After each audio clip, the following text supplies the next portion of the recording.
Buenos días a todos. No sé cuántos de ustedes me conocen. Creo que nadie, ¿verdad? Bueno,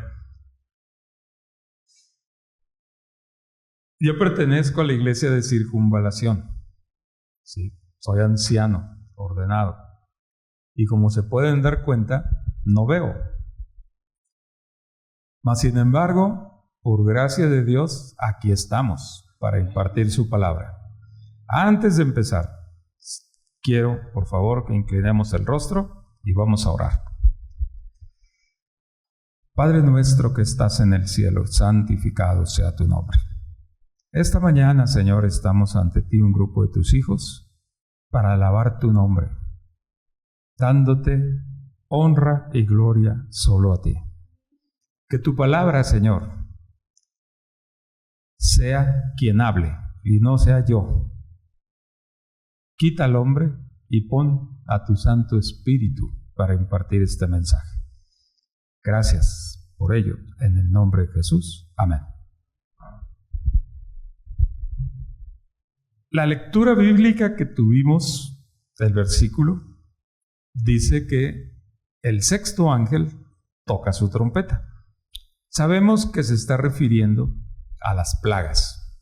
La sexta plaga dice que el río Éufrates se seca para dar paso a los reyes del oriente. Aquí necesitamos analizar los símbolos. Sabemos que Apocalipsis es un libro que está escrito en símbolos, pero al mismo tiempo no es un misterio, es una revelación. El libro de Apocalipsis fue dado al profeta y apóstol Juan para que mostrara las cosas que habrían de venir pronto, como lo dice en los primeros versículos. Sabemos que ríos, aguas, simbolizan ¿qué? Gente. Y sabemos también que antes de la venida del Señor, Jesús, hay un mensaje que tenemos que dar a la tierra. Ese mensaje se encuentra en el capítulo 14 del Apocalipsis, del 6 al 12. Todos lo conocemos, el mensaje de los tres ángeles. Nuestra iglesia nace a partir de lo que se llama el gran chasco. ¿Sí estamos familiarizados con eso? Ok. En el capítulo 10 del Apocalipsis, versículo 11, se le da una instrucción a Juan que está viendo esta visión. Y se le dice, es necesario que profetices otra vez a toda nación y a todo pueblo. En el capítulo 11, a partir del versículo 1, dice Juan en su escritura que le fue dada una caña de medir. Y le dijeron, mide el templo, el altar y los que adoran en él, pero no midas el atrio, porque ese es dado a los gentiles. ¿Entendemos por esto, hermano? Que no todo el que se profesa ser cristiano entra al lugar santísimo. Porque en el lugar santísimo están las verdades distintivas de la iglesia del último tiempo. El estado de los muertos, el juicio, la reforma pro salud, el sacerdocio.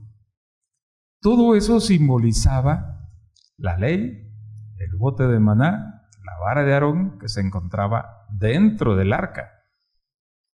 Y ese lugar era visitado una sola vez al año por el sumo sacerdote. ¿Sí se acuerdan qué día era ese? El día de expiación. Antes de ese día, la fiesta de las trompetas iniciaba 10 días antes.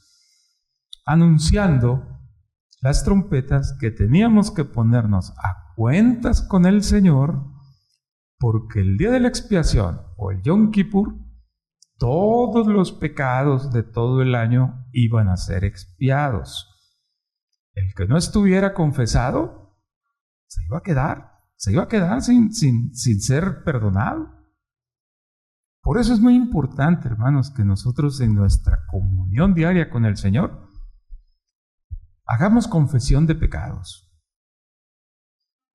No como mucha gente lo entiende, de que tenemos que flagelarnos y mostrarnos como si estuviéramos muriéndonos. No, hermano, Jesús, entendámoslo así, es nuestro Dios, nuestro Redentor, pero también es nuestro hermano. Así como le hablamos a un hermano, así tenemos que hablarle a Él para confesar los pecados.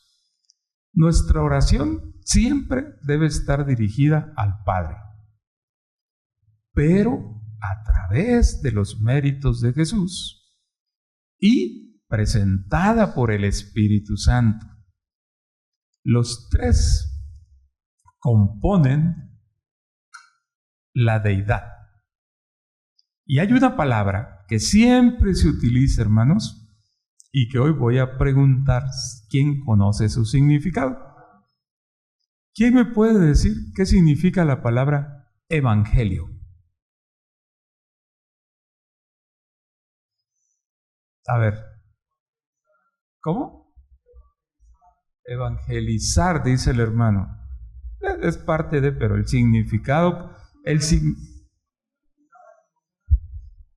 dar a conocer a Cristo. Bueno, ¿cómo? Perfecto, hermana. Evangelio viene de una palabra griega, cuyo significado es noticia, buenas noticias. Y el hermano dijo evangelizar. También evangelio significa recibir recompensa por traer buenas noticias. Eso es evangelizar. Con esta base quiero partir para entrar ya de lleno en nuestro tema. La Biblia está llena de buenas noticias. Muchos relatos, muchas historias, pero sobre todo, buenas noticias. ¿Cómo le llamamos a esas buenas noticias? Promesas, correcto. ¿Qué otro término se les ocurre?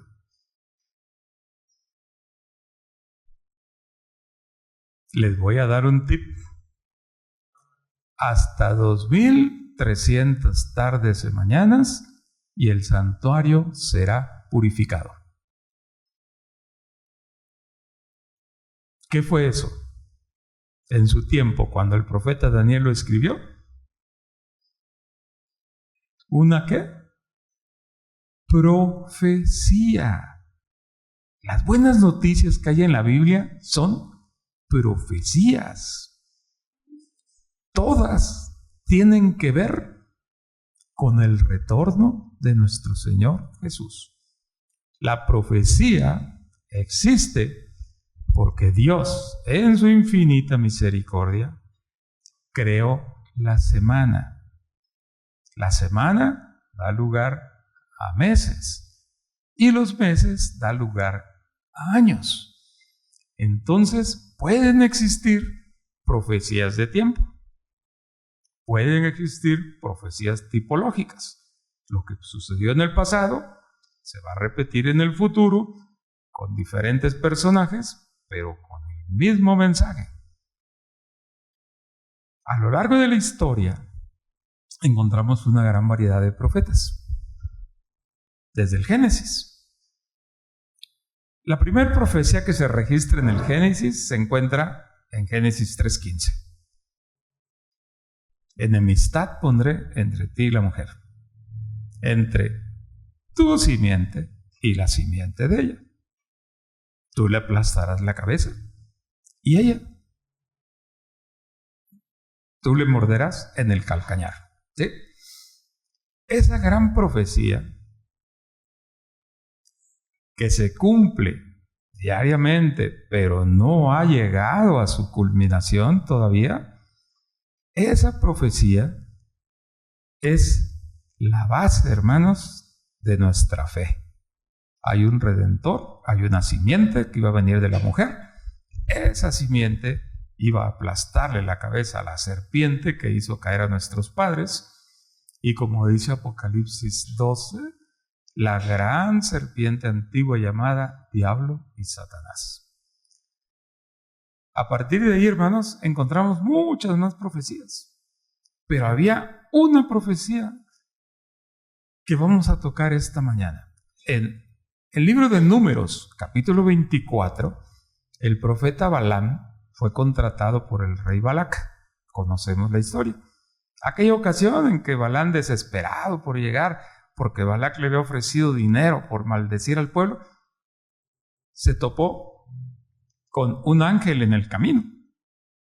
Él no lo vio, pero su burra sí lo vio. Su asna, como dice la palabra. Y el asna no quería caminar. Se apartaba un lado, se apartaba el otro, hasta que el ángel de plano le cerró el paso y el asna se echó. Se tiró al piso. Entonces Balaam empezó a golpearla. Balaam era un profeta de Dios, pero movido por ambición, iba al llamado que le había dado el rey. Al golpear al asna, el asna le habló y le dijo: ¿por qué me pegas? Si yo siempre te he servido, ¿por qué ahora me estás pegando? Entonces la Biblia relata que Dios abrió los ojos del profeta y vio al ángel parado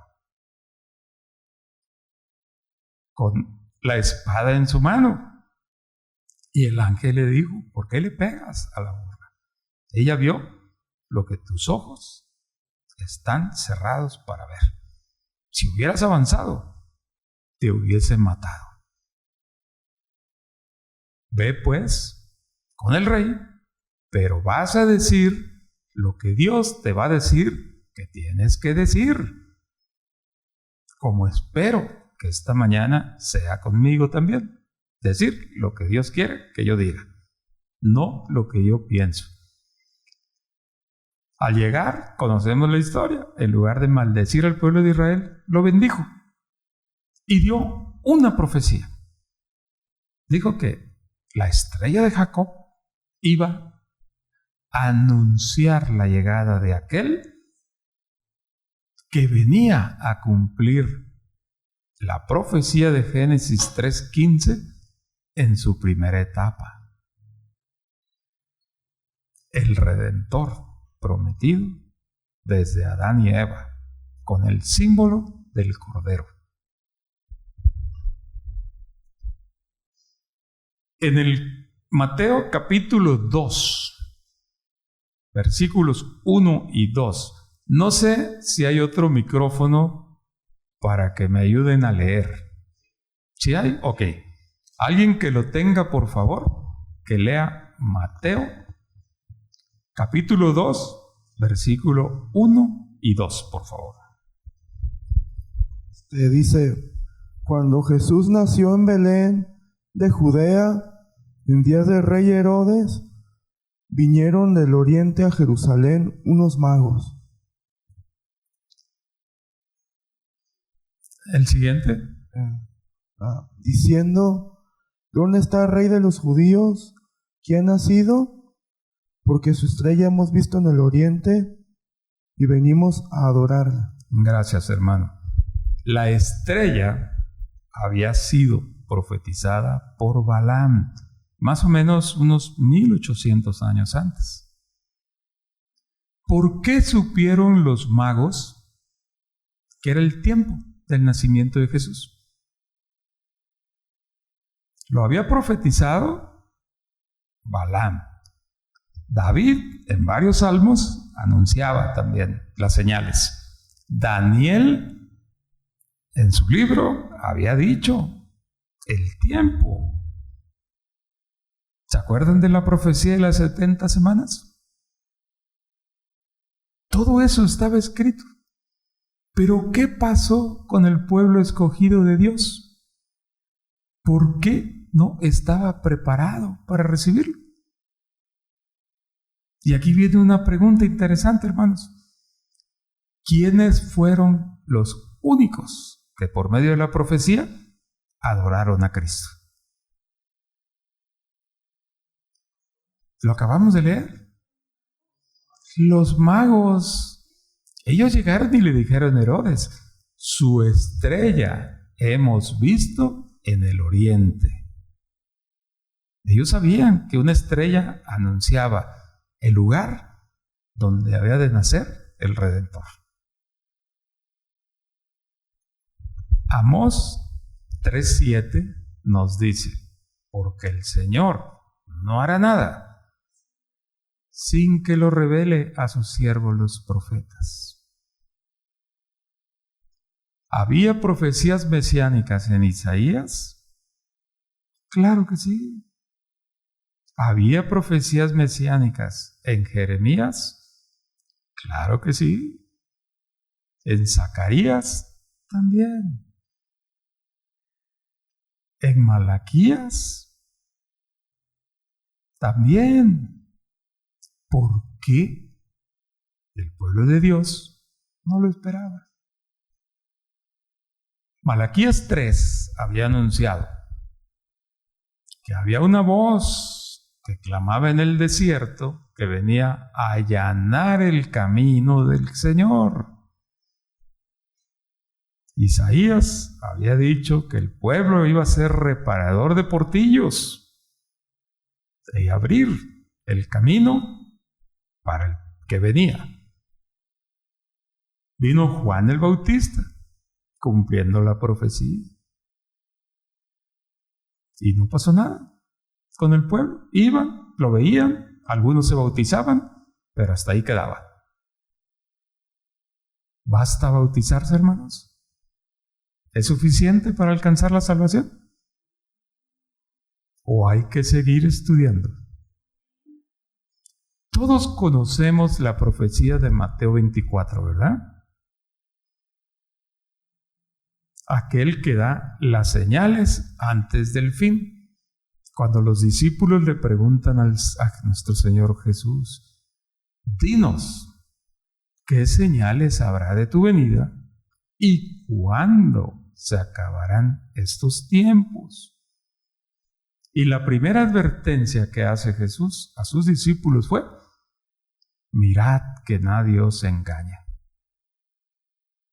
porque vendrán falsos cristos y falsos profetas y engañarán a muchos. Y hay un versículo en especial, hermanos, que quiero tocar esta mañana. Mateo 24:14, si alguien lo quiere leer, por favor.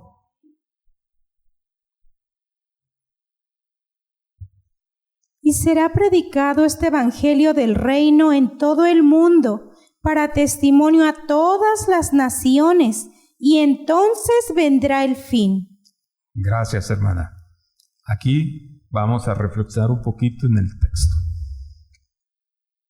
Si las profecías son buenas noticias, buenas nuevas, son mensajes de salvación, ¿cuántos evangelios existen?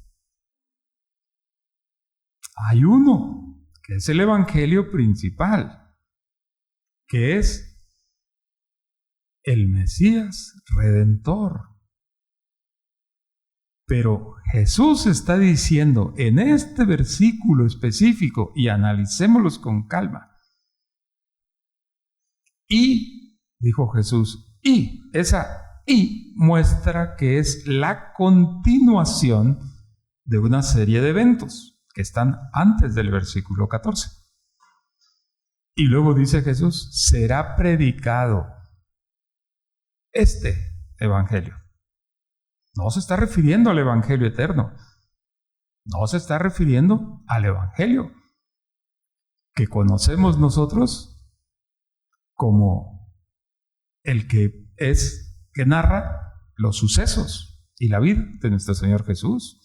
Se está refiriendo a un evangelio en específico, de las señales del fin. ¿Por qué es importante que prediquemos eso, hermanos? Porque ahí nos marca los eventos y los tiempos proféticos.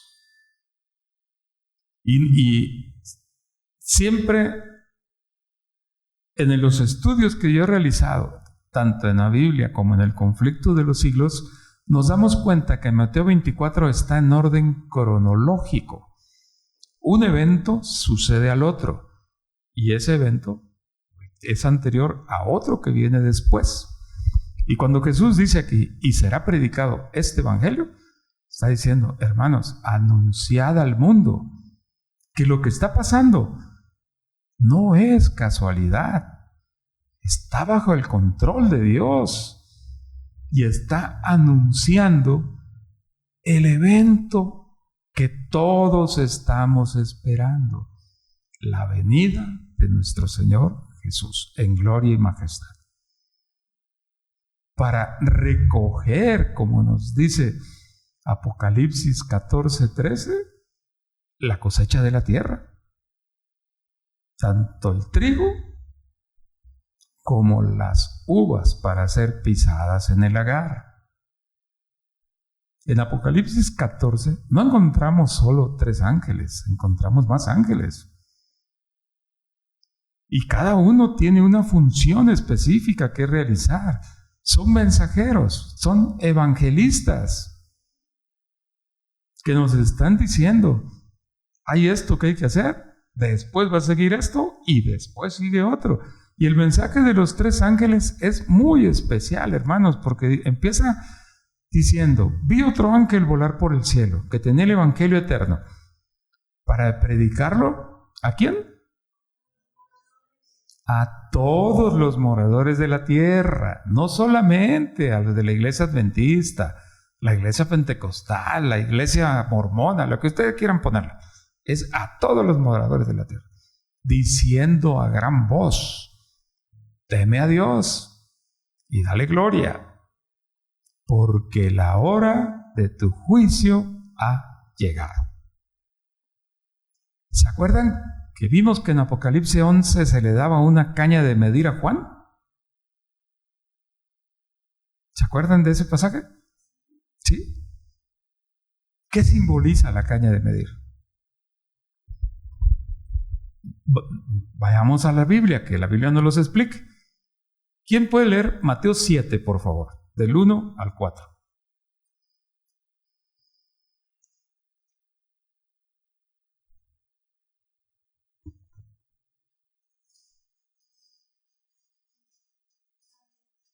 Adelante. Dice así la palabra de Dios. No juzguéis para no ser juzgados, porque con el juicio con que juzgáis seréis juzgados, y con la medida que medís os será medido.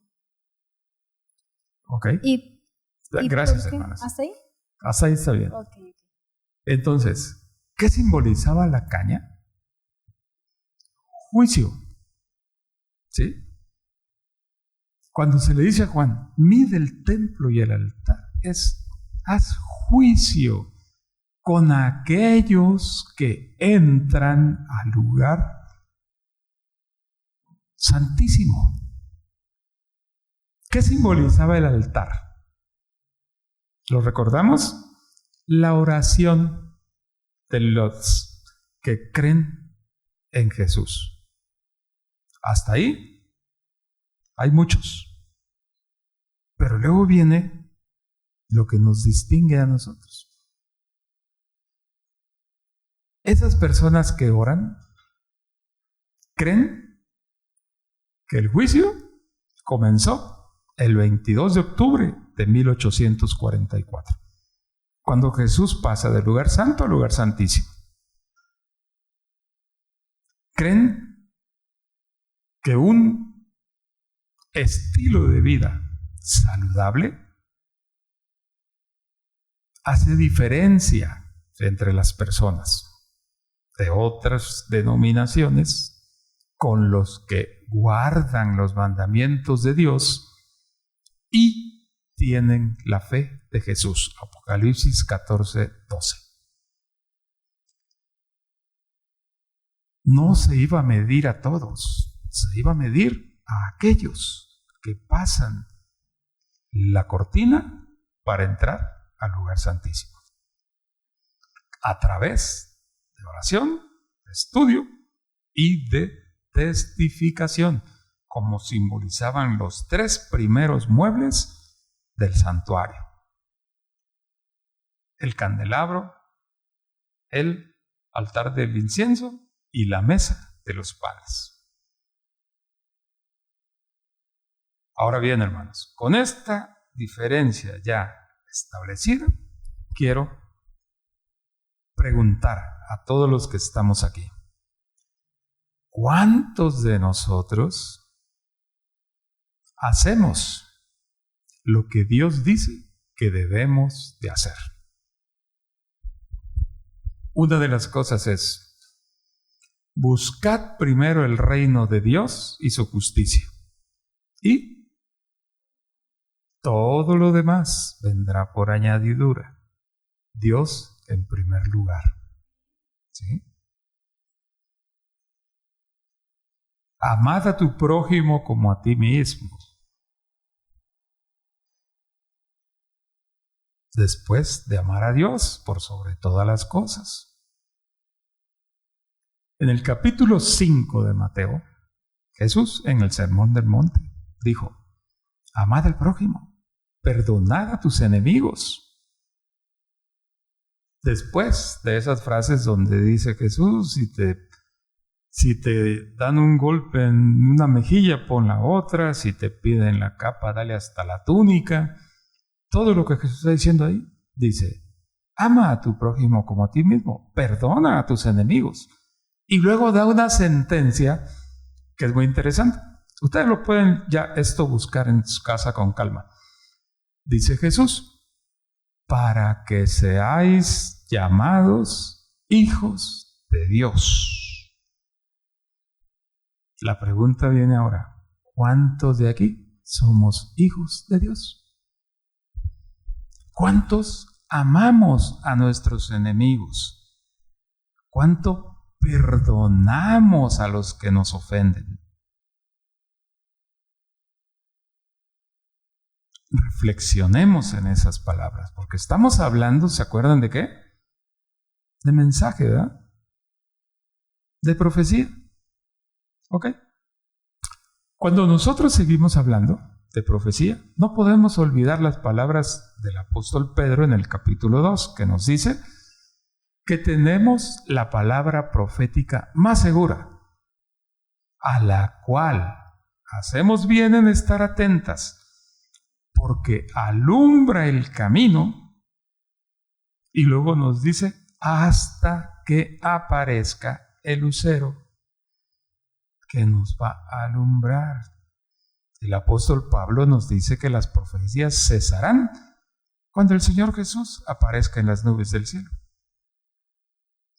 Pero Jesús nos da también una advertencia: he aquí, yo vengo como ladrón. Bienaventurados aquellos que guardan sus ropas. Eso está en Apocalipsis 16:15. Hermanos, ¿qué son las ropas blancas? ¿Lo sabemos? Díganlo fuerte, no les oigo. La justicia. Ok, ¿quién dice otra cosa?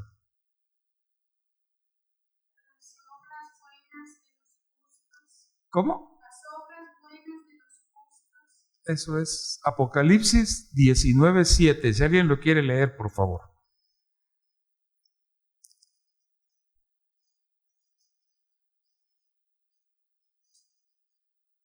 ¿Cuántas visitas tenemos hoy?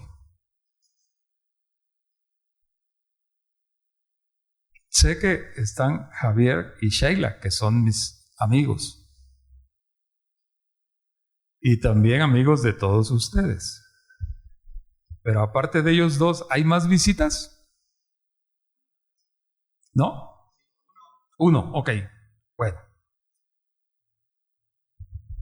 ¿Alguien tiene Apocalipsis 19:7?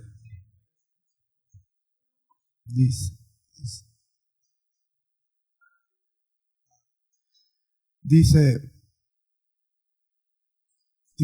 gocémonos y alegrémonos y démosle gloria porque ha llegado las bodas del Cordero y su esposa se ha preparado y a ella se le ha concedido que se vista de lino fino, limpio y resplandeciente, porque el lino fino es las acciones justas de los santos. Amén.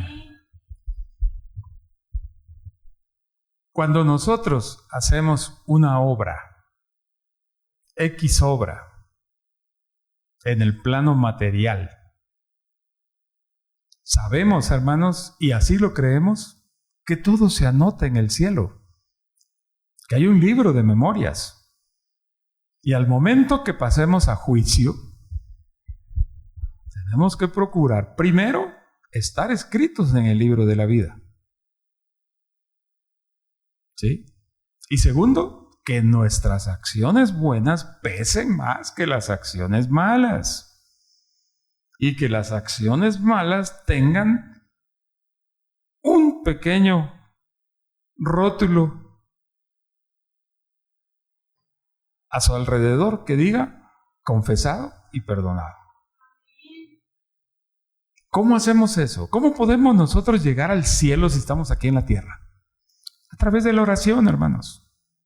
La oración es el instrumento que es parte del Evangelio, por lo cual Dios se comunica con sus hijos y nosotros nos comunicamos con nuestro Padre. La oración siempre se debe ser dirigida al Padre. Jesús lo dijo: cuando oréis, orad así: Padre nuestro que estás en el cielo. Y Él, siendo Dios, puso al Padre en primer lugar. Porque así dice el mandamiento: amarás al Señor tu Dios por sobre todas las cosas. Bueno, hermanos, continuamos. Ya sabemos que las acciones buenas son nuestras vestiduras de lino fino. Pero esas vestiduras pueden cambiarse, pueden ensuciarse, pero a través de la confesión de los pecados, de la oración, de la comunión con el Señor, las mantenemos limpias. Hace rato vimos que los únicos que adoraron al Señor Jesús cuando nació como hombre, siendo todavía Dios, fueron los reyes del Oriente, porque descifraron las profecías. El versículo que leímos como lectura bíblica dice que el gran río Éufrates se seca para dar paso a los reyes del Oriente. Quiero que alguien busque Malaquías capítulo 4, por favor. Y vamos a leer todo el capítulo, es muy chiquito.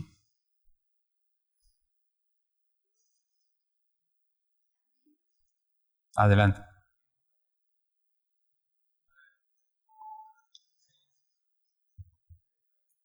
Porque aquí viene el día ardiente como un horno, y todos los soberbios y todos los que hacen maldad serán estopa.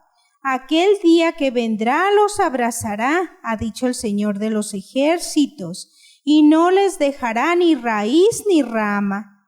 Mas a vosotros, los que teméis mi nombre, nacerá el sol de justicia, y en sus alas traerá salvación.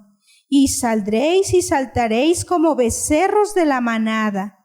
Hollaréis a los malos, los cuales serán ceniza bajo las plantas de vuestros pies. En el día en que yo actúe, ha dicho el Señor de los ejércitos. Acordaos de la ley de Moisés, mi siervo, al cual encargué en Horeb ordenanzas y leyes para todo Israel. He aquí yo os envío al profeta Elías, antes que venga el día del Señor grande y terrible. Él hará volver el corazón de los padres hacia los hijos, y el corazón de los hijos hacia los padres, no sea que yo venga y hiera la tierra con maldición. Gracias, hermana. Dijo Malaquías, es una profecía también, una promesa. Hollaréis bajo tus pies la ceniza de los injustos.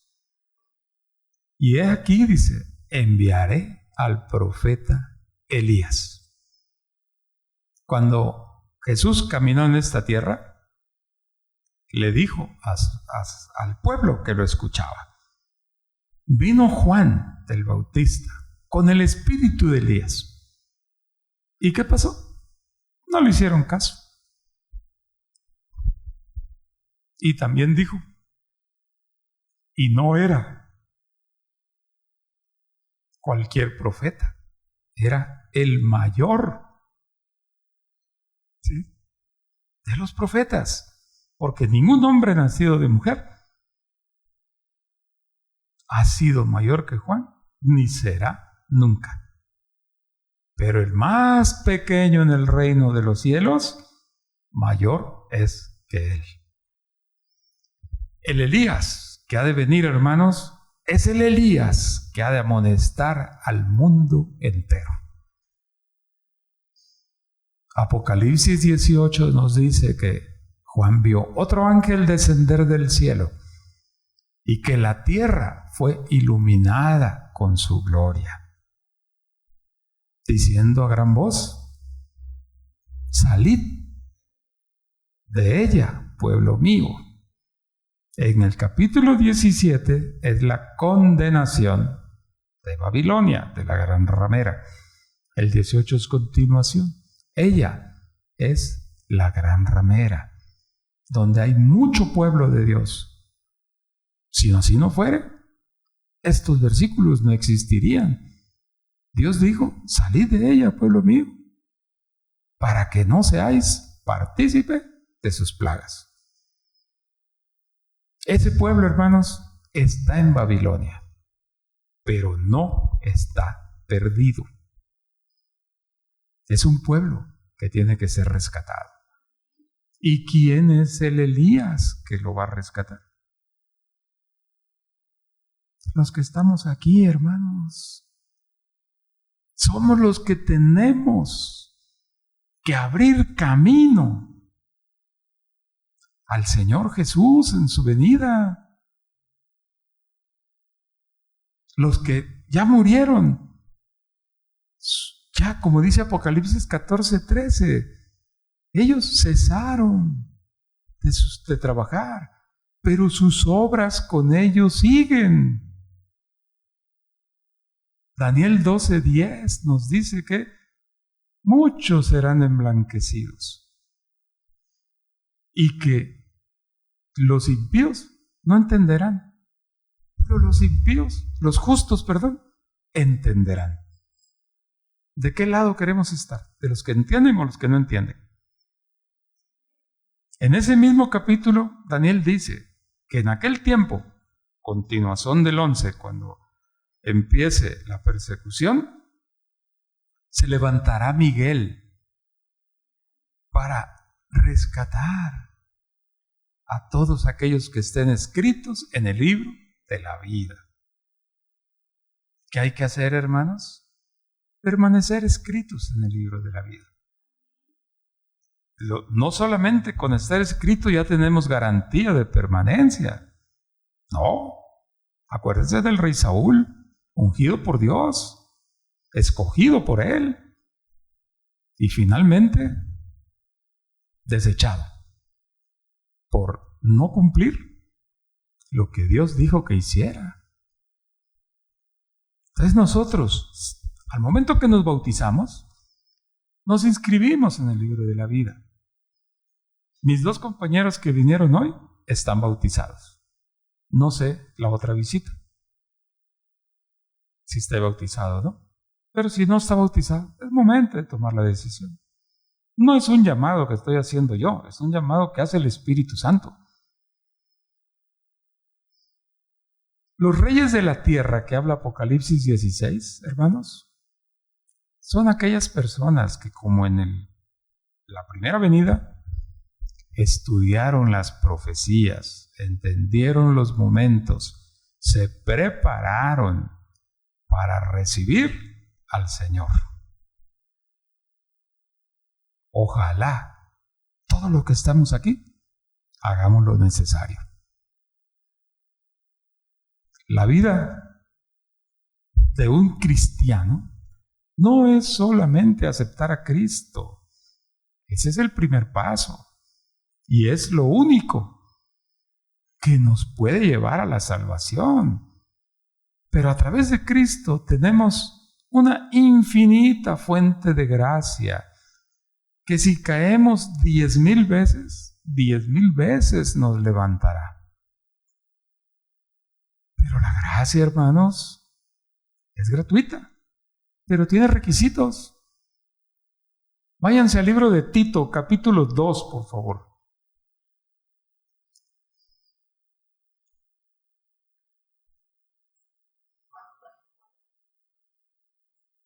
No sé cómo ande de tiempo, ¿alguien me puede decir? ¿15 minutos? Ok, gracias. ¿Ya tienen el libro de Tito, capítulo 2? Leamos a partir del versículo 11, por favor. Dice,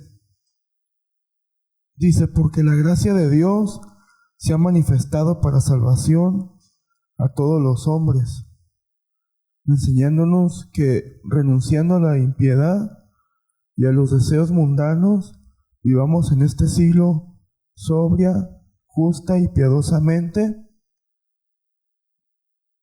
aguardando la esperanza bienaventurada y la manifestación gloriosa de nuestro gran Dios y Salvador Jesucristo. Amén, hermano, hasta ahí está bien.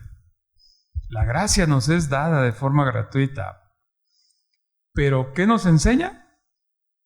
A vivir justa y piadosamente, aguardando la manifestación, dice, de Dios a través de la venida de Cristo. En el libro de Apocalipsis 14, otra vez encontramos una sentencia muy importante que dice: el que persevere hasta el fin, ¿qué es lo que tiene que perseverar? ¿Se acuerdan de la primera sentencia del primer ángel? Teme a Dios y dale gloria, porque la hora de tu juicio ha llegado, y adora a aquel que hizo el cielo, el mar y todas las cosas que en ellos hay. ¿En qué tenemos que perseverar? En amar a Dios, en darle gloria y en adorar al Creador.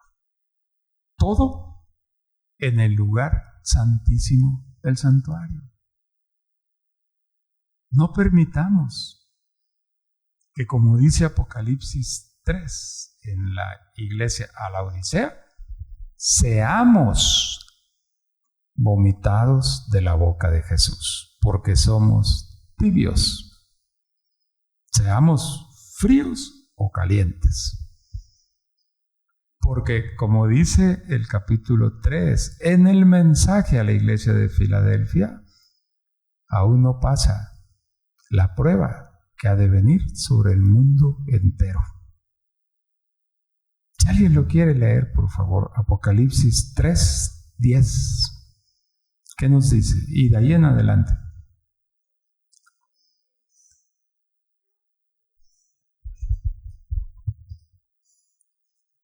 Dice, por cuanto has guardado la palabra de mi paciencia, yo también te guardaré de la hora de la prueba que ha de venir sobre el mundo entero, para probar a los que moran sobre la tierra. Adelante. He aquí, yo vengo pronto. Retén lo que tienes, para que ninguno tome tu corona. Sígale. Al que venciere, yo lo haré columna en el templo de mi Dios. Amén.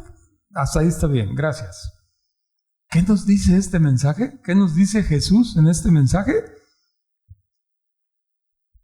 ¿Qué nos dice Dios en este mensaje? Así es. El apóstol Pedro en el capítulo 3 dice que Jesús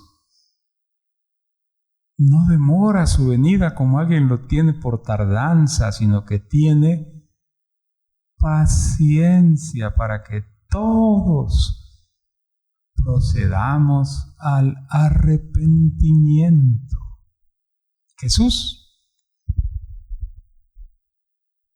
espera que todo el mundo esté preparado, porque Él no quiere que nadie se pierda, sino que todos alcancemos la salvación. La gracia es para todos, no es selectiva. Mientras estemos en este mundo, cualquier persona puede ser salva. Pero, ¿qué hay que hacer? Guardar la prueba de la paciencia, mantenerse fiel. La prueba aún no ha pasado, hermanos. Esa prueba es lo que nosotros llamamos zarandeo. Y no está muy lejano.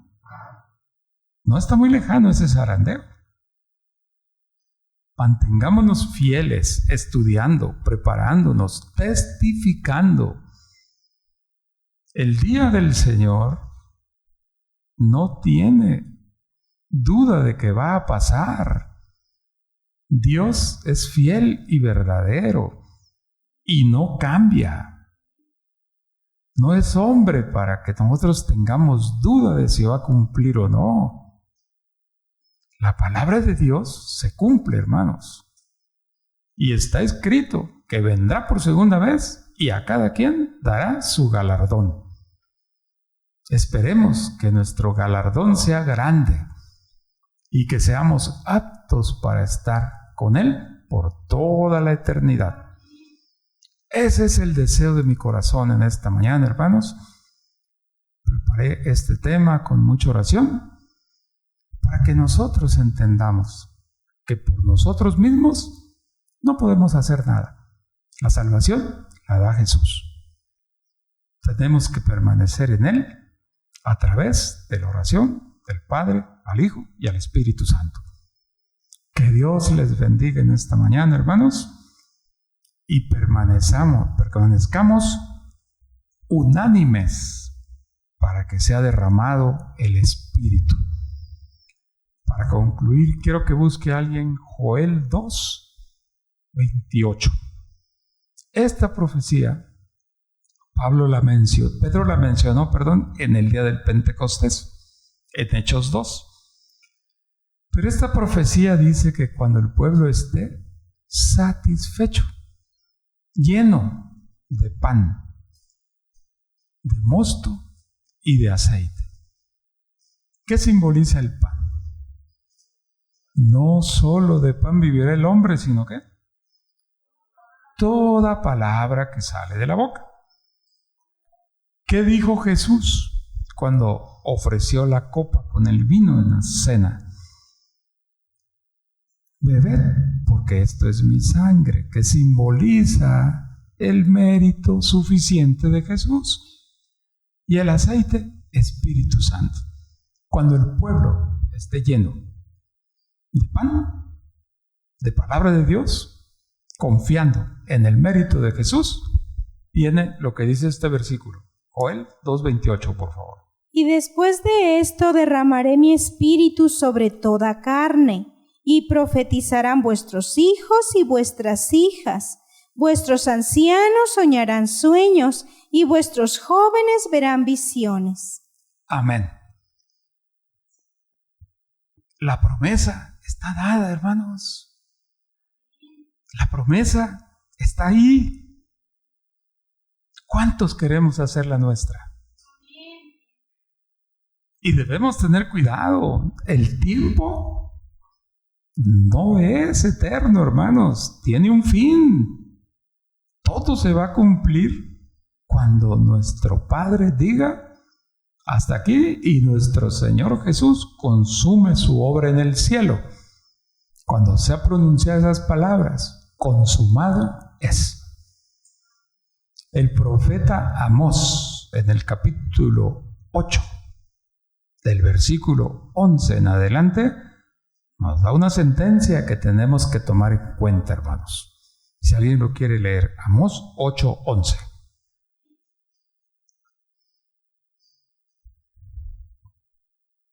He aquí que vienen días, dice el Señor Dios, en los cuales enviaré hambre a la tierra, no hambre de pan ni sed de agua, sino de oír la palabra del Señor.